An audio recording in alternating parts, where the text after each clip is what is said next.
My dear friends, welcome to my channel. Welcome to another video. 6 semi ব্যাসার্ধ বিশিষ্ট একটি চোঙাকৃতি পাত্রে কিছু জল আছে। প্রত্যেকটি 1.5 সেমি ব্যাসার্ধ বিশিষ্ট কয়েকটি নিরেট গোলক ওই জলে সম্পূর্ণরূপে নিমজ্জিত করা হলো।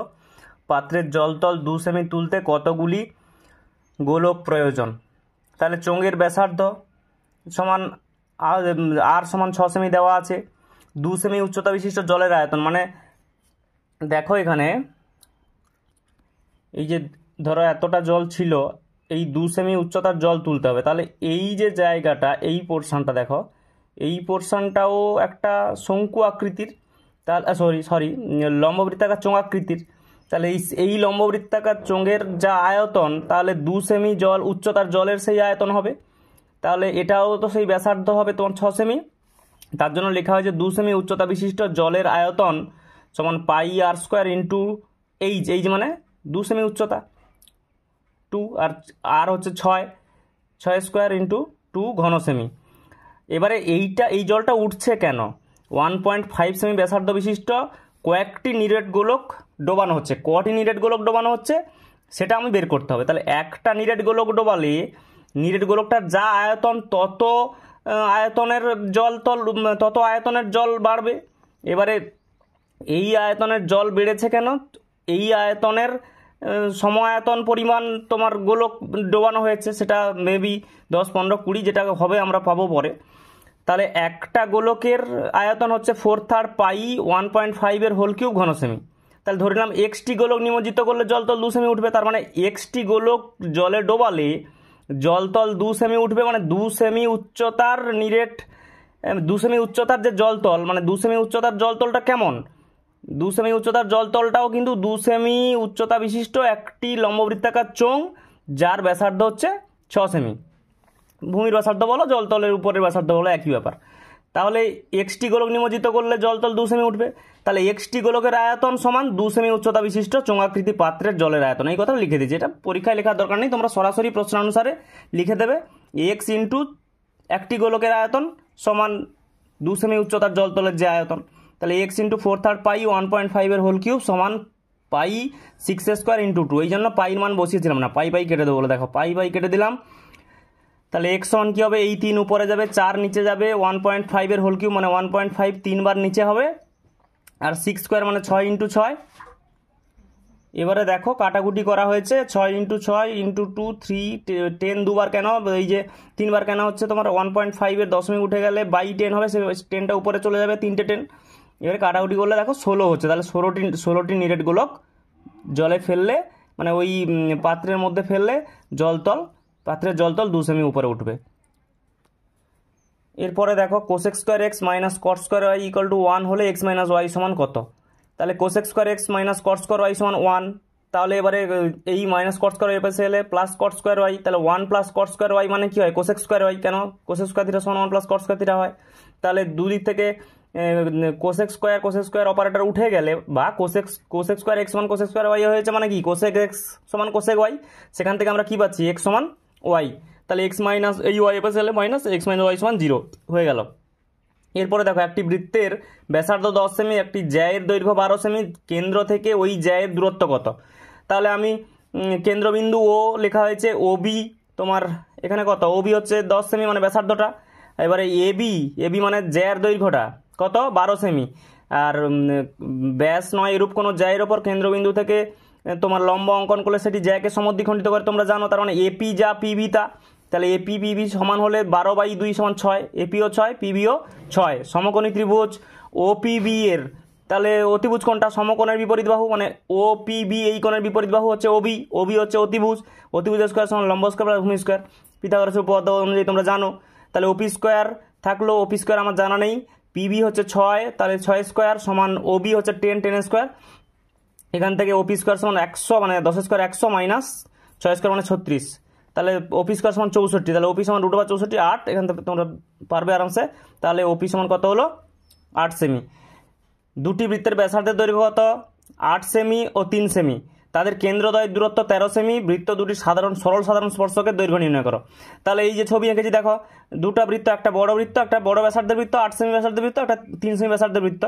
ছবিটা একটু ছোট বড় করতে হতো, যাই হোক ছবিটা ম্যাটার নয়, ম্যাটারটা হচ্ছে বোঝা। এবার দেখো চিত্রে ও আর হচ্ছে কত, 8 সেমি।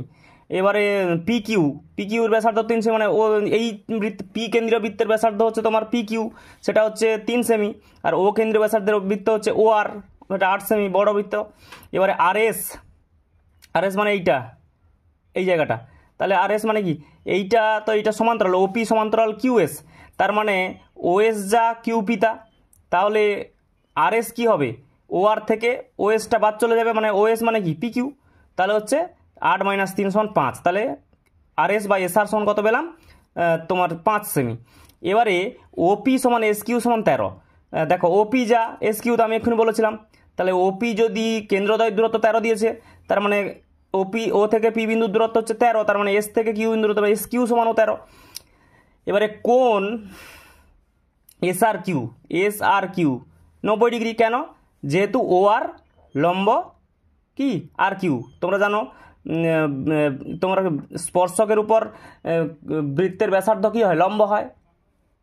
স্পর্শক এবং স্পর্শবিন্দুময় ব্যাসার্ধ পরস্পর লম্ব তোমরা পড়েছো। তাহলে ত্রিভুজ কিউ আর এস মানে এই যে ছোট ত্রিভুজটা, এইটা এই ত্রিভুজটা হচ্ছে সমকোণী ত্রিভুজ। তার সমকোণী ত্রিভুজ অতিভুজ কোণটা সমকোণের বিপরীত বাহু, মানে তো হচ্ছে তোমার এস কিউ। তাহলে এস কিউ স্কোয়ার মানে অতিভুজ স্কোয়ার সমান লম্ব স্কোয়ার বা ভূমি স্কোয়ার, তাহলে এস আর স্কোয়ার প্লাস আর কিউ স্কোয়ার সমান এস কিউ স্কোয়ার। একটু তাড়াতাড়ি বলছি, কারণ হচ্ছে তোমাদের ভিডিও লেংদি হয়ে যাবে, পরীক্ষাও আগামীকাল, তাড়াতাড়ি করতে হবে। তোমরা একটু রিমাইন্ড করে শুনে নেবে, বুঝতে পারবে, সোজা আছে, বুঝিয়েও দিয়েছি আমি মোটামুটি। দেখো এসআর কত, 5 পেয়েছি, 5 বসিয়ে দিয়েছি। আর কিউ আমি জানি না, আর কিউটাই বের করতে হবে, স্পর্শকের দৈর্ঘ্য, আর কিউ স্পর্শকের দৈর্ঘ্য। আর এস কিউ তো পেয়েছি 13 স্কোয়ার, তাহলে হচ্ছে আর কিউ স্কোয়ার সমান কত, 169 - 5 = 25, তাহলে আর কিউ স্কোয়ার সমান 144, তাহলে আর কিউ সমান √140 মানে 12, 140 বর্গমূল 12 হয়, তোমরা জানো, হয়ে গেল। এরপরের অঙ্ক দেখো, 9 সেমি দৈর্ঘ্যের অন্তর্ব্যাসার্ধ বিশিষ্ট একটি অর্ধগোলাকার পাত্রে সম্পূর্ণ জলপূর্ণ আছে। ওই জল 3 সেমি দৈর্ঘ্যের ব্যাস ও 4 সেমি উচ্চতা বিশিষ্ট চোঙাকৃতি বোতলে ভর্তি করে রাখতে হলে পুরো পাত্রটি খালি করতে কতগুলি বোতল লাগবে। মানে একটা বড় পাত্র আছে, সেই পাত্র থেকে জল বোতলে ভর্তি করছে। এবারে বোতলগুলোর দৈর্ঘ্য এবং তার উচ্চতা দেওয়া আছে, ব্যাসার মানে বোতলগুলো কেমন, তাহলে বুঝতে পারছো, উচ্চতা মানে তোমার বোতলগুলো হচ্ছে লম্ববৃত্তাকার চোঙাকৃতি, এদের বলাও আছে চোঙাকৃতি বোতল। তার মানে এই চোঙাকৃতি বোতলগুলো, লম্ববৃত্তাকার চোঙাকৃতি বোতলগুলো কটা বোতলে ওই সম্পূর্ণ জলগুলো ঢেলে ভর্তি করে রাখা যাবে। এবার ধরি 1টি বোতল দরকার, তাহলে 1টি বোতলে জল ধরে লম্ববৃত্ত চোঙাকৃতির মানে চোঙের আয়তনের সূত্র যেটা, সেটাই হচ্ছে তোমার ততটাই জল ধরে বোতলে। পাই আর স্কোয়ার, ব্যাসার্ধ দিয়েছে তোমার দেখো ব্যাস দিয়েছে 3 সেমি, তাহলে ব্যাসার্ধ 3/2 স্কোয়ার ইন্টু এইচ মানে 4 সেমি উচ্চতা বিশিষ্ট। তাহলে থাকলো ব্যাস লিখে দিয়েছি 3 সেমি, ব্যাসার্ধ 3/2 সেমি, ঠিক আছে। অতএব এক্সটি বোতলে জল ধরবে কত, ইন্টু এক্স, যেটা ছিল সেটার সঙ্গে শুধু এক্স গুণ করতে আছে, আর কোনো ব্যাপার না, থাকলো, এটা এভাবেই থাকবো, আমার কোনো দরকার নেই। অর্ধগোলাকার পাত্রে জল আছে, অর্ধগোলকের আয়তন 2/3 পাই আর কিউব, আর হচ্ছে ব্যাসার্ধ, অন্তর্ব্যাসার্ধ মানে ভেতরে তো জল থাকবে, বহির ব্যাসার্ধে তো জল থাকবে না, অন্তর্ব্যাসার্ধ 9 হোল কিউব তাহলে কতগুলো বোতল লাগবে, তোমার ধরো একটা পাত্রে 10 লিটার জল আছে, এবার একটা বোতলে 2 লিটার জল ধরে, তাহলে কটা বোতল লাগবে, 5টা বোতল লাগবে, 10/2, মানে বড় পাত্রের আয়তনকে একটা বোতলের আয়তন দিয়ে যদি মানে ভাগ করে দিতে পারি আমরা, সেটা হলে হবে। অথবা আমি এক্সটি যে ধরেছি, এক্সটির মোট আয়তন যা, বড় পাত্রের আয়তন তা, মানে বড় পাত্র যেখান থেকে জলটা নেওয়া হচ্ছে সেটাই করা হয়েছে। কেউ চাইলে তুমি এইটাও করতে পারো, এই যে এইটাকে এই একটি বোতলের আয়তন দিয়ে ভাগ, সেইটাই কিন্তু হয়েছে, দেখো এই এক্স সমান সেটাই হচ্ছে না, দেখো এই 2/3 pi 9 cube by pi 3/2 square into 4, মানে 3/2 স্কোয়ার ইন্টু 4 মানে কি, পাই 3/2 স্কোয়ার ইন্টু 4 মানে হচ্ছে একটা বোতলে যতটা জল ধরে। তাহলে মোট বড় পাত্রের আয়তনকে একটা বোতলের আয়তন দিয়ে ভাগ করে দিলেই তুমি কটা বোতল লাগবে সেটা পেয়ে যাবে। তাহলে এটা এবারে সরল করে পাই কেটে গেল, এবারে 2 মানে 9 কিউব মানে 3টে 9, এবারে 2 স্কোয়ার, এটা নিচে দুটো 2 আছে, উপরে হলে দুটো 2 হয়ে গেল, উপরে চলে যাবে সে পাশে। এবারে 3 স্কোয়ার মানে দুটো 3 উপরে আছে, এই যেমন দুটো 3 নিচে গেছে, আর 2/3 তো ছিলই, আর এই 4 দেখো নিচে নেমেছে, এবারে কাটাকুটি করলে দেখবে 54 হচ্ছে, তাহলে 54টি বোতল দরকার। এবারে এটা একটা খুব ভালো অঙ্ক থাকে, একটা সমকোণী চৌপলের সমস্ত প্রান্তিকের যোগফল পি, কর্ণ ডি এবং সমগ্রতলের ক্ষেত্রফল এস হলে এসকে পি ও ডির সাপেক্ষে প্রকাশ করো। আচ্ছা, সমকোণী চৌপলের দৈর্ঘ্য প্রস্থ উচ্চতা যথাক্রমে এ, বি ও সি ধরে নিয়েছি। তাহলে প্রশ্ন অনুসারে পি হোল ইন্টু পি সমান 4 হোল ইন্টু এ প্লাস বি প্লাস সি, কেন বলো তো, আমি লিখে দিয়েছি ব্যাকেটে। মোট প্রান্তিকই 12টি। তোমরা জানো সমকোণী চৌপল মানে তো আয়তঘনক, আয়তঘনকের মোট প্রান্তিকের সংখ্যা হচ্ছে কটা, 12টি। 12টির মধ্যে 4টি দৈর্ঘ্য, 4টি প্রস্থ, 4টি উচ্চতা, তার মানে 4a plus 4b plus 4c, সেইখান থেকে 4 কমন নেওয়া হয়েছে। তার মানে 12টি প্রান্তিকের যোগফল হচ্ছে পি, সেটা 12টি প্রান্তিকে দেখো 4a plus 4b plus 4c, 4 4 8 4 12টি হয়ে গেল। তাহলে p/4 সমান a plus B plus C. এবারে উভয় পক্ষে বর্গ করে দিয়েছি, p²/16 সমান a plus B plus C whole square. তাহলে p²/16 সমান a square plus B square plus C square, A plus B plus C whole square সূত্র জানো, plus 2 whole into A B plus BC plus C A, তার মানে 2ab 2bc 2ca, 2 common নেওয়া হয়েছে, একই ব্যাপার। আচ্ছা, এবারে কর্ণের সূত্র তোমরা জানো, ডি সমান, কর্ণ তো ডি বলেছে, তাহলে ডি সমান কি √, A square plus B square plus C square, square করলে ডি স্কোয়ার সমান কি হবে, A square plus B square plus C square, এটা 2 নম্বর দিলাম, আর আগেরটা 1 নম্বর দিয়ে রেখেছি। এবারে এস মানে হচ্ছে সমগ্রতলের ক্ষেত্রফল বলেছে, তাই না? সমগ্রতলের ক্ষেত্রফল কি হয়, 2 হোল ইন্টু দৈর্ঘ্য গুণিত প্রস্থ যুক্ত প্রস্থ গুণিত উচ্চতা যুক্ত দৈর্ঘ্য গুণিত উচ্চতা, মানে 2 whole into A B plus BC plus C A, 3 নম্বর হলো। এবারে 1 নম্বরে, এই যে 1 নম্বর আছে, এই 1 নম্বরে 2 ও 3 এর মান বসিয়ে পাই। দেখো এইটা হচ্ছে ডি স্কোয়ার, দেখতে পাচ্ছ, ডি স্কোয়ার। তাহলে পি স্কোয়ার সমান, বা p²/16 সমান ডি স্কোয়ার প্লাস, এইটা মানে কি দেখো, এই 3 নম্বর থেকে কি পেয়েছি, এস। তাহলে এসকে পি আর ডির মধ্যে প্রকাশ করতে বলেছে, তাহলে এস থাকলো, ডি স্কোয়ারকে পাশে নিয়ে চলে গেলাম, তাহলে এস সমান p²/16 মাইনাস ডি স্কোয়ার। এটা খুব ভালো একটা অঙ্ক করবে, এরকম একটা ছিল তোমাদের বইতে, এটা একটু অন্যরকম দেওয়া আছে। আচ্ছা, এরপরে আমরা চলে যাচ্ছি, দেখো এখানে বলেছে n সংখ্যক বাহু বিশিষ্ট, তাহলে n সংখ্যক বাহু বিশিষ্ট সুষম বহুভুজের প্রতিটি অন্তঃকোণের মানকে বৃত্তীয় পদ্ধতিতে প্রকাশ করো, মানে রেডিয়ানে প্রকাশ করতে বলেছে। n সংখ্যক বাহু বিশিষ্ট বহুভুজের প্রতিটি অন্তঃকোণের সমষ্টি তোমরা 8-এ পড়েছিলে, মনে আছে, 2 whole into n-2 into 90 degree. তাহলে যেহেতু সুষম বহুভুজ, তার মানে তার প্রতিটি বাহুর দৈর্ঘ্য সমান, প্রতিটি কোণের মান সমান। n সংখ্যক বাহু বিশিষ্ট বহুভুজ মানে কি, nটা কোণ আছে, যটা বাহু তটা কোণ হবে, বদ্ধ বহুভুজের ক্ষেত্রে তাই হয়, ঠিক আছে। তোমার ত্রিভুজ মানে 3টে কোণ, চতুর্ভুজ 4টে কোণ, পঞ্চভুজ 5টা কোণ, তাহলে n সংখ্যক বাহু বিশিষ্ট বহুভুজ মানে nটা কোণ আছে। তার প্রতিটা কোণ যদি সমান হয়, কেন, সুষম বহুভুজ যেহেতু প্রতিটা কোণ সমান, তার মানে অন্তঃকোণের সমষ্টিকে n দিয়ে ভাগ করে দিলে এক একটা কোণের মান পাবো। তাহলে প্রতিটি কোণের অন্তঃকোণের পরিমাপ কত, 2 whole into n-2 into 90 degree by n। এবারে আমরা জানি 180 ডিগ্রি সমান পাই রেডিয়ান, 1 ডিগ্রি সমান পাই রেডিয়ান বাই 180, আর এত ডিগ্রি সমান কত হবে, ইন্টু এত, তাহলে পাই বাই 180, আর এ 2 whole into n-2 into 90 degree by n। এবারে দেখো 90 দুগুণে 180, তাহলে 90 দুগুণে 180 থাকলো। এবারে এইটা 2টা কেটে দিলে ভালো লাগতো, 2 কেটে দিলাম, তাহলে এই 2 কাটা গেল, তাহলে হচ্ছে তোমার n-2 by n pi radian. তাহলে ঠিক আছে, তাহলে n-2 by n pi radian, বা n-2 whole into pi radian by n। আচ্ছা, এবারে এরপরে কোশ্চেনটা দেখো, sine 10 theta equal to cos 5 pi by 12 minus 8 theta হলে থিটার মান কত। তাহলে সাইন 10 থিটা সমান কস পাই রেডিয়ান মানে 180 ডিগ্রি, তাহলে সেইটা বসানো হয়েছে 180 ডিগ্রি, 12 15 180, 15 5 75, তাহলে সাইন 10 থিটা সমান কস 75 ডিগ্রি মাইনাস 8 থিটা। এবারে সাইন থিটা মানে কি হয়, কস 90 ডিগ্রি মাইনাস থিটা, তাহলে কস 90 ডিগ্রি মাইনাস 10 থিটা লিখতে পারি সাইন 10 থিটার বদলে, সেটা লেখা হয়েছে, দুপাশ থেকে কস অপারেটর চলে গেল, তাহলে 90 degree minus 10 theta equal two 75 degree minus 8 theta. এপাশে সমাধান করা হয়েছে, থিটাকে এদিক থেকে নেওয়া হয়েছে আর কোণগুলোকে ডান দিকে নেওয়া হয়েছে, minus 10 theta plus 8 theta 75 degree minus 90 degree. এবারে -2 থিটা সমান -15 ডিগ্রি, মাইনাস দুদিক থেকে ডিসমিস হয়ে গেল, 2 থিটা সমান 15 ডিগ্রি হয়েছে, তাহলে থিটা মানে 15/2 ডিগ্রি বা 7.5 ডিগ্রিও করতে পারো, কোনো সমস্যা নেই। এবারে বলছে বার্ষিক 4% সরল সুদের হারে এক্স বছরের সবৃদ্ধিমূল ওয়াই টাকা হলে আসল কত। তাহলে এখানে আর সমান তোমার হচ্ছে সুদের হার 4%, টি হচ্ছে সময় বছর এক্স বছর, ধরি আসল পি সমান এ টাকা আমি ধরে নিয়েছি। তাহলে মোট সুদ কি হবে, সবৃদ্ধিমূল থেকে আসলটা বাদ গেলেই তো মোট সুদ পাওয়া যায়। তাহলে সবৃদ্ধিমূল কত, ওয়াই টাকা দেওয়া আছে, দেখো ওয়াই টাকা, সেখান থেকে আসল এ বাদ দিয়ে দিলে আমার মোট সুদ পেয়ে গেলাম। এবারে আমরা জানি তাহলে আই সমান P R T by 100, I হচ্ছে ওয়াই মাইনাস এ, পি হচ্ছে এ, আর হচ্ছে 4, টি হচ্ছে এক্স বাই 100, 4 25 100, তাহলে ওয়াই মাইনাস এ সমান এ এক্স বাই 25।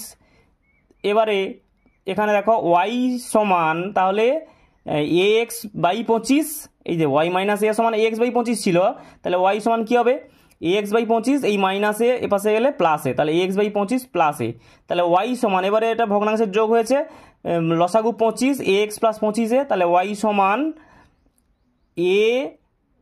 এ কমন নেওয়া হয়েছে, দেখো উপর থেকে এ কমন যাবে, A whole into X plus 25 by 25। তাহলে এখান থেকে এটা কী পাবো, আমার তো দরকার হচ্ছে আসল বের করা, তাহলে এটা কী হবে 25y বাই এক্স প্লাস 25, মানে এই 25টা কী হলো ওয়াই সঙ্গে গুণ হলো, নিচে ছিল উপরে গেল, আর এটা উপরে ছিল নিচে চলে গেল, তাহলে দেখো 25y বাই এক্স প্লাস 25। এরপরের অঙ্ক দেখো, এক্সের মান বাস্তব হলে 3 - 20x - 25x স্কোয়ারের চরম বা বৃহত্তম মান কত। তাহলে 3 - 20x - 25x স্কোয়ার, এটা 3টা থাকুক, 3 মাইনাস, এবারে এইটাকে 25x স্কোয়ারকে আমি কি লিখতে পারি, মাইনাস চিহ্ন তো যা আছে থাকুক সেরকম কোনো সমস্যা নেই। তাহলে 25x স্কোয়ারকে আমি লিখতে পারি হচ্ছে 5x এর হোল স্কোয়ার, 5x এর হোল স্কোয়ার লিখেছি, মাইনাস 2 এ কত আমি 5x ইন্টু বি কত হলে 20 মিলবে, দেখো 5 × 10 আছে, তাহলে 2 হলে 20 মিলবে, মিলে গেল, তার মানে বি আমি পেলাম 2। তাহলে -2 স্কোয়ার লিখছি, কারণ হচ্ছে আমার এই স্কোয়ারের আগেও মাইনাস আছে, তার মানে এই স্কোয়ারের আগেও মাইনাস দিতে হবে, তবে তো আমার মাইনাস কমন নিলে প্লাস হবে, স্কোয়ারের আগে তো প্লাস দরকার, নাহলে তো সূত্র পড়বে না। এবারে -2 স্কোয়ার এক্সট্রা লিখলাম, তাহলে +2 স্কোয়ার আমাকে এর সঙ্গে জুড়ে দিতে হবে, না হলে তো আমার অতিরিক্ত লেখা হয়ে যাবে। পুরোটা থেকে আমি এবারে মাইনাস কমন নিচ্ছি, শুধু এই যে 2 স্কোয়ার হচ্ছে 4 আর 3, এটা করে দিলাম 7, আর এইটা এই 3টা থেকে মাইনাস কমন নিলে দেখো মাইনাস অফ 5x এর whole square plus 2 × 5x × 2 + 2 square, তাহলে a square plus 2a plus b square, তার মানে 5x প্লাস 2 হোল স্কোয়ার মানে a plus b whole square.